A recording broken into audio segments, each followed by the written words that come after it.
इस कार्यक्रम के पुण्यार्जक हैं स्वर्गीय श्री फूलचंद जी, स्वर्गीय श्रीमती डगली देवी झांझरी के परिवारजन, पुत्र पुत्र वधू श्री प्रदीप, श्रीमती सरोज, श्री नरेश, श्रीमती सुमन, श्री सुनील, श्रीमती संगीता, श्री ललित, श्रीमती रजनी, श्री मुकेश, श्रीमती मोनिका, पौत्र पौत्र वधू श्री मोहित, एनी, राहुल, रीमा, आदित्य, मेघा, आशीष, सोनाली, वैभव, चेतना, पौत्री व पौत्री जवाई श्री आयुष जी, सोनम, श्री हेमंत जी, नेहा, श्री साहिल जी, भूमिका, पौत्र पौत्रियां रश्मि, अक्षत, दीक्षिता, सुनिधि, नमित, मानव, पड़पौत्र पड़पौत्रियां युवाना, लावण्या, इवान, विनाया, रियांस, वीर, नक्श झांझरी, कोछोर निवासी, मोहित परिवार, दीमापुर, तिनसुकिया, गुवाहाटी प्रवासी। कल यहाँ पे बताया था भक्ति, विज्ञान, संतोष, श्रद्धा, क्षमा, उत्साह और सत्व, ये 7 गुण जिसमें भक्ति में पात्र के प्रति अनुराग होना भक्ति कहलाता है, पात्र के प्रति आदर होना ये भक्ति कहलाता है। विज्ञान, पात्र को आहार देने की कला होना, हे उपादेय का ज्ञान होना, भक्ष भक्ष का ज्ञान होना कि क्या देना क्या नहीं देना, ये विज्ञान कहलाता है। संतोष, लोभ का त्याग करना, ये संतोष कहलाता है। श्रद्धा, आस्तिक का दूसरा नाम श्रद्धा है, साधु पर आस्तिक भाव होना, श्रद्धा भाव होना, उस पर आस्था होना, साधु के प्रति, त्यागी के प्रति आस्था होना, ये श्रद्धा है। आस्था बहुत आवश्यक होती, नहीं तो व्यक्ति अब मजबूरी है इसलिए कर रहा है। कभी कभी ऐसा होता है ना, अब और कोई नगर में है ही नहीं है आपके अलावा, तो मजबूरी में आपको करना पड़ रहा है। श्रद्धा नहीं है लेकिन अब मजबूरी है, अथवा नाम है, धर्मात्मा के रूप में नाम पहचान है कि माता पिता बड़े धर्मात्मा थे तो बच्चे को ज़बरदस्ती करना पड़ रहा, वैसे उसकी, तो इसलिए श्रद्धा नाम का एक गुण है कि आस्था होना चाहिए श्रद्धा पर। फिर क्षमा, क्रोध का अभाव होना चाहिए उस दाता में। फिर उत्साह होना चाहिए दाता के अंदर दान देने का, और सत्य कहे कि अपनी शक्ति के अनुसार दान देना चाहिए। इतने 7 गुण कल कहे थे। अब आचार्य करें और भी अन्य गुणों का कथन इन 7 गुणों में ऐसे गर्भित हो जाता है, फिर भी अलग से कथन कर रहे हैं कि पात्र व अन्नदाता के प्रति ईर्ष्या नहीं होना चाहिए, ईर्ष्या भाव नहीं होना, दूसरा देने वाले के प्रति और पात्र के जो ले रहा है उसके प्रति या देने वाले के प्रति ईर्ष्या भाव नहीं होना चाहिए। ईर्ष्या भाव कब उत्पन्न होता है? जब कोई विशिष्ट व्यक्ति साधु के साथ रहता है, कोई विशिष्ट व्यक्ति, कोई एक व्यक्ति कंटिन्यू साधु के साथ जब रहने लगता है तो दूसरे को उससे ईर्ष्या उत्पन्न होने लगती है, ये कर देता रहता है। और फिर उससे तो होती है, साथ में पात्र से भी, यानी साधु से, ये उन्हीं को आगे रखते हैं, उसी को आगे रखते हैं। ऐसी दाता के अंदर ईर्ष्या उत्पन्न हो जाती है। क्या हम नहीं देख सकते? क्या हम नहीं शोधन कर सकते? क्या हम नहीं पकड़ सकते? क्या हम नहीं आगे बढ़ सकते? क्या ऐसा भाव उसके अंदर, एक ईर्ष्या का भाव उत्पन्न हो जाता है, और पात्र के प्रति भी और आहार देने वाले के प्रति भी। इसलिए कह रहे हैं कि दाता के अंदर ईर्ष्या नहीं उत्पन्न होना चाहिए। भैया जो भी दे रहा है अच्छे से दे ले, ऐसे परिणाम आना चाहिए। अपन तो इतना समय नहीं दे पा रहे, कोई इतना समय दे रहा है, भैया बहुत अच्छे से कर। तो अन्नदाता के प्रति या पात्र के प्रति ईर्ष्या नहीं होना चाहिए। दूसरा, त्याग में विषाद नहीं होना चाहिए। अब दे दिया और दुख हो रहा है, इतना खर्चा हो गया, इतना चौका लगा दिया, इतना रुपये हमने इसमें दे दिया, उतना रुपये हमने उसमें, पहले तो त्याग किया, अब त्याग करने के बाद रोना रो रहा है, हमारा तो यहाँ खर्चा हो गया, हमारा तो वहाँ खर्चा, हमने वहाँ दान दे दिया। अरे भैया, जब तुम दे रहे थे अपनी शिक्षा से दे रहे थे, जब तुम दान दे रहे थे अपनी शिक्षा से दे रहे थे, त्याग अपनी शिक्षा से कर रहे थे, अब देने के बाद अब रो भैया हमारा तो यहाँ इतना लग गया, वहाँ इतना लग गया, वहाँ चौकी में इतना खर्चा हो गया, आहार में सामान लग गया, वो सामान हमने खरीद के दिया, ऐसे करके रोना रो रहा है। तो कह रहे हैं त्याग करने के बाद विषाद नहीं होना चाहिए। इतना साला लग रहा है, ये भी लगेगा, अच्छा इतना खर्चा हो गया, इतना चौकी में लग गया, इतना सामान आ गया, इतना घी चला गया, इतना तेल चला गया, ये विषाद हो रहा है। छोड़ता भी जा रहा है, कर भी रहा है, और अंदर अंदर दुख भी हो रहा है। तो कह रहे हैं त्याग के में विषाद नहीं होना चाहिए। दाता देने वाले को जो छोड़ते समय विषाद नहीं होना चाहिए। फिर दान कुशल अभिप्राय से युक्त होकर देना चाहिए। दान भी दे तो उसके पीछे कुशल अभिप्राय होना चाहिए, हीन अभिप्राय नहीं होना चाहिए। जैसे एक आगम बताया था ना, कड़वी दान दे रहे लेकिन कड़वी तुमड़ी दी उसने, क्यों? अभिप्राय के आगे से कभी आएंगे नहीं। एक बार टंटा खत्म होगा, जब यहाँ पर अच्छा भोजन मिलेगा, कड़वा देंगे, तो अगली बार से इस चौके में आएंगे नहीं। अभिप्राय पीछे खोटा है, दे तो रहे दान, लेकिन खोटे अभिप्राय से कि फिर से नहीं आएंगे, इसलिए ऐसा दे दो, ऐसा बनाओ कि हमारे पसंद ही नहीं आया, हमारा हाथ तो फिर हमें बनाने नहीं पड़े। तो कह रहे हैं कुशल अभिप्राय से युक्त होकर दान देना चाहिए। फिर कह रहे हैं प्रत्यक्ष फल की आकांक्षा नहीं करना चाहिए कि दान देने के बाद मुझे ये फल मिले, मेरा नाम हो, मुझे अमुक वस्तु मिले, या मुझे भी अमुक वस्तु की प्राप्ति हो। उसको भी, उसने भी चौका लगाया तो उसने जब हार दिया था उसको ये चीज़ मिली थी, तो आज मैं भी दे रही तो मुझको भी ये चीज़ मिले। प्रत्यक्ष में कोई फल की आकांक्षा नहीं होना चाहिए दाता के अंदर। दिया खत्म।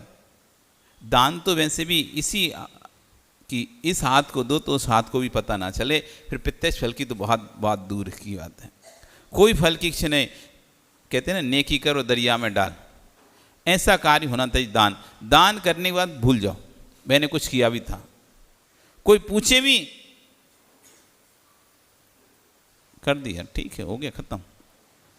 अरे याद करो, अब क्या याद करना है? जो कर दिया सो कर दिया, उसको क्या याद करेंगे? याद करके क्या करेंगे हम उसको? कुछ नहीं करना, दे दिया, अब आगे और देंगे, बस वो खत्म। पीछे का समय जैसे निकल जाता है, समय निकलता है, रात गई बात गई, दिया खत्म, अब उसकी याद भी नहीं करना, छोड़ देना। जैसे आचार्य ने कहा कि जैसे हम सुबह उठकर मल का त्याग करते हैं, मल का विसर्जन करते हैं, और अगले दिन कितने लोग उस मल को याद करते हैं? कोई करता है क्या? आज आप जो मल का विसर्जन करके आए हो, त्याग करके आए हो, उसकी कितनी बार याद करोगे दिन में? एक आध बार तो कर लोगे ना, एक भी बार नहीं करोगे। क्यों? आपका ही तो था, आपने तो छोड़ा है। एक आध बार तो दिन में याद कर लिया करो, पूरे दिन, सप्ताह में एक आध बार, 15 दिन में कभी तो याद करा करो उसको। कभी नहीं करते ना, छोड़ के आते हो, फिर पीछे मुड़कर भी नहीं देखते हो, पीछे मुड़कर भी नहीं देखते हो। ऐसे ही दान होना चाहिए, दे दिया, अब पीछे मुड़कर भी नहीं देखना, दे दिया सो दे दिया, खत्म। अब उसका मुझे पुण्य मिलेगा कि नहीं मिलेगा, मुझे फल मिलेगा। यदि आपने विशुद्ध परिणामों से दिया है तो नियम से फल मिलेगा। आपने किसी प्रकार की आकांक्षा रखकर दान नहीं दिया है तो नियम से आपको फल मिलेगा, इसमें कोई शंका नहीं करना। यदि आपने आकांक्षा करके दिया है तो हो सकता है आपकी जो फल मिलने वाला था वो ना मिल पाए, उतना ही मिल जाए जितना आपने मांगा। निदान बंदी से अपन कहते हैं, निदान, कि मेरे दान का कोई फल हो तो मुझे अमुक वस्तु प्राप्त हो, बस उतनी मिल जाएगी। बाकी मिलना था तो स्वर्ग, या मिलना था तो आपको बहुत अधिक, लेकिन छोटे से में रह गया।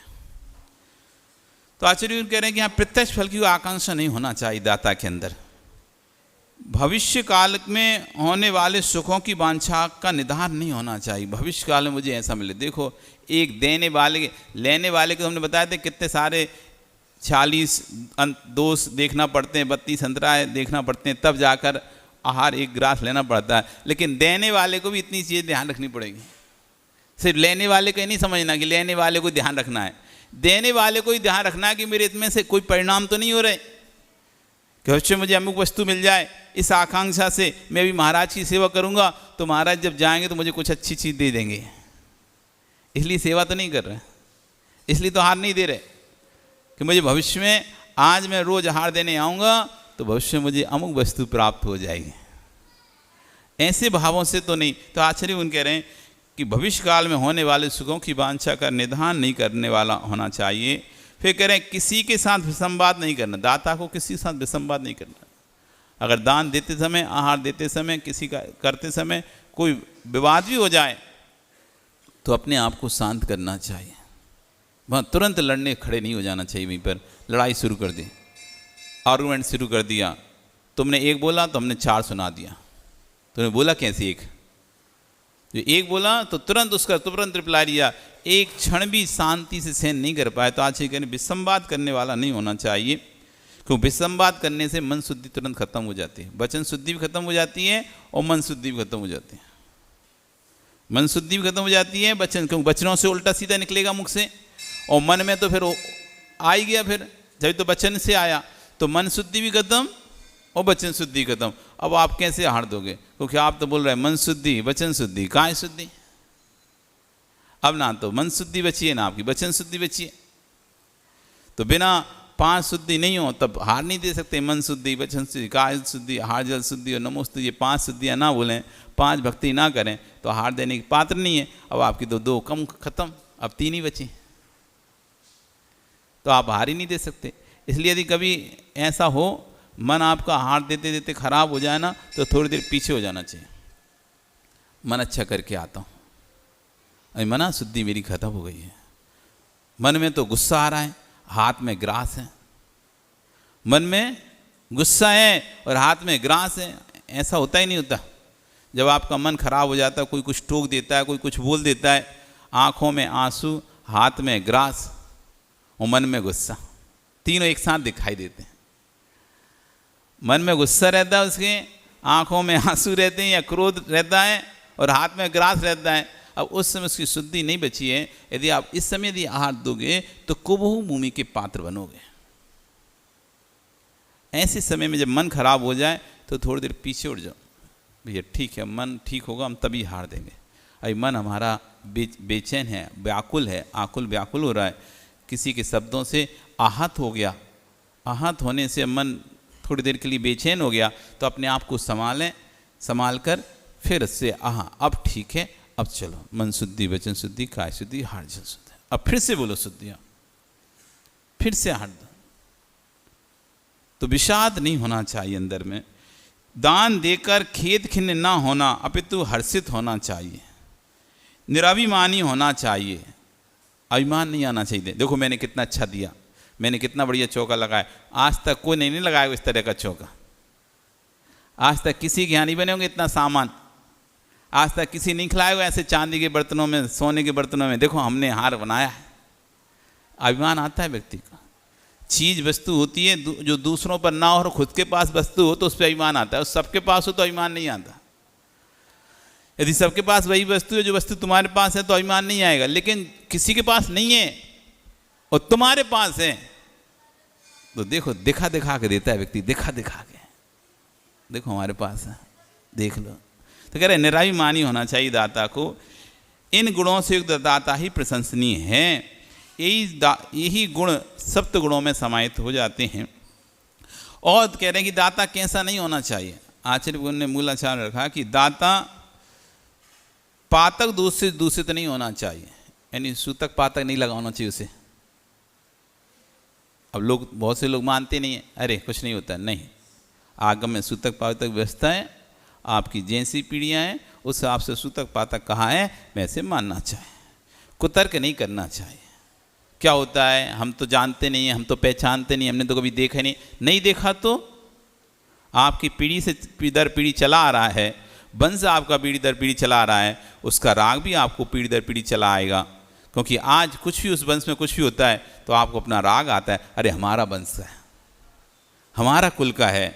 तो इसलिए राग के कारण वहाँ पर सूतक आपको लगेगी, चाहे आप देखते हो, चाहे जानते हो, चाहे नहीं जानते हो। इसलिए ये नहीं सोचना कि हम तो जानते नहीं हैं, और अपने मन से आजकल बहुत सारे लोगों ने अपने मन से पीढ़ियाँ कम करना शुरू कर दिया।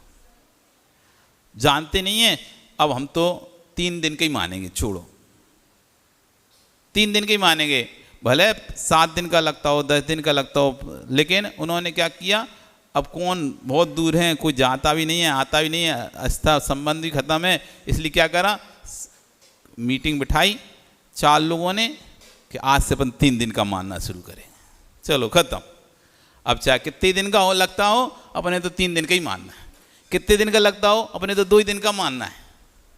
ऐसे कि नहीं भाई, व्यवस्थित जो जिस हिसाब से पीढ़ी आपकी आ रही हो उस हिसाब से सूतक मानना चाहिए। क्योंकि आप यदि आप भले नहीं मानते, आपके नहीं मानने से आपकी सूतक खत्म नहीं हो जाएगी।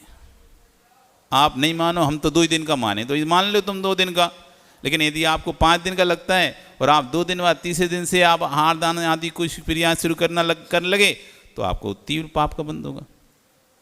तो कह रहे हैं कि आचार्यगण सूतक पातक दोष से दूषित हो ऐसे व्यक्ति से हार नहीं लेना चाहिए, ऐसे व्यक्ति को हार नहीं देना चाहिए।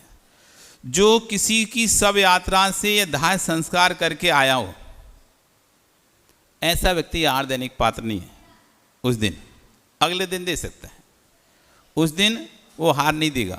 यदि किसी की शव यात्रा में से आए हो, किसी के मरण से आप बैठ कर आए हो, उसके यहाँ मरा हुआ था, चाहे दाह संस्कार हुआ हो चाहे नहीं हुआ हो, आप उसके घर गए हो, वहाँ पर मृतक शरीर रखा हुआ और आप उसके यहाँ गए हो, तो वहाँ से आने के बाद अभी आप आहार देने के पात्र नहीं हैं।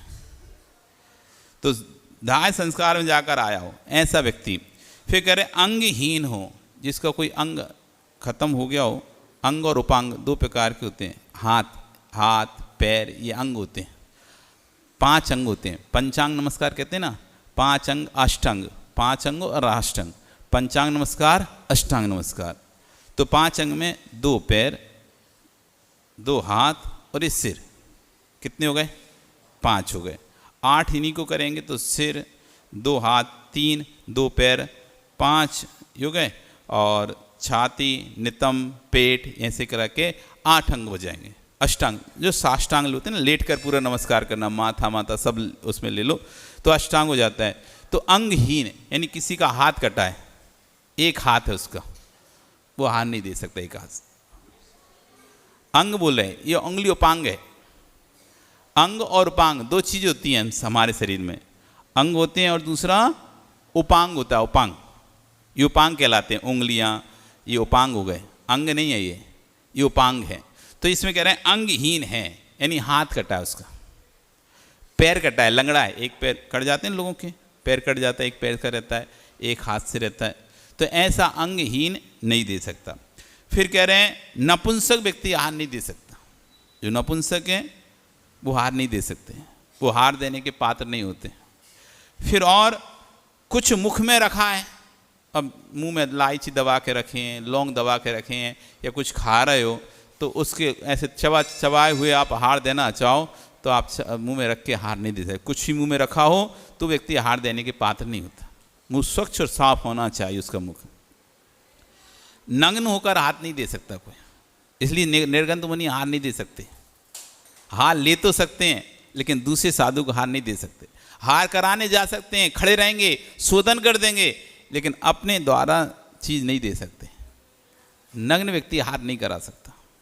2 वस्त्र चाहिए ही हैं, अधो वस्त्र और ऊपरी वस्त्र, नीचे का वस्त्र और ऊपर का, ये 2 वस्त्र चाहिए। जब तक 2 वस्त्र नहीं होंगे तब तक हार दे। एक वस्त्र से हार नहीं दिया जाता। नहीं तुम सोचो हमने धोती लपेट लें और उसी को ऊपर, नहीं भैया, पात्र नहीं हो आप। अधो और ऊपरी दोनों वस्त्र अनिवार्य हैं, इसलिए साधु हार नहीं दे सकता।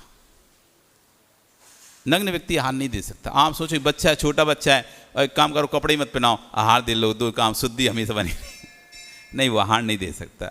एक वस्त्र पहन कर भी हार नहीं दे सकते कि धोती पहन लो और उसी को ऊपर कर लेंगे, नहीं। दोनों वस्त्र होना चाहिए, अंग, नीचे का अंग और ऊपर का, नीचे और ऊपर के दोनों वस्त्र, नीचे का धोती, ऊपर दुपट्टा, इस तरह से 2 वस्त्र होना चाहिए। भूत पिशाच से कोई ग्रस्त है वो व्यक्ति हार नहीं दे सकता, जिसको भूत लगे हुए हैं। इस कार्यक्रम के पुण्यार्चक थे स्वर्गीय श्री फूलचंद जी, स्वर्गीय श्रीमती डगली देवी झांझरी के परिवारजन, पुत्र वधू श्री प्रदीप, श्रीमती सरोज, श्री नरेश, श्रीमती सुमन, श्री सुनील, श्रीमती संगीता, श्री ललित, श्रीमती रजनी, श्री मुकेश, श्रीमती मोनिका, पौत्र वधू श्री मोहित एनी, राहुल रीमा, आदित्य मेघा, आशीष सोनाली, वैभव चेतना, पौत्री व पौत्री जमाई, श्री आयुष जी सोनम, श्री हेमंत जी नेहा, श्री साहिल जी भूमिका, पौत्र पौत्रियां रश्मि, अक्षत, दीक्षिता, सुनिधि, नमित, मानव, पड़ पौत्रियां, युवाना, लावण्या, इवान, विनाया, रियांस, वीर, नक्श झांझरी कोछोर निवासी, मोहित परिवार दीमापुर, तिनसुकिया गुवाहाटी प्रवासी।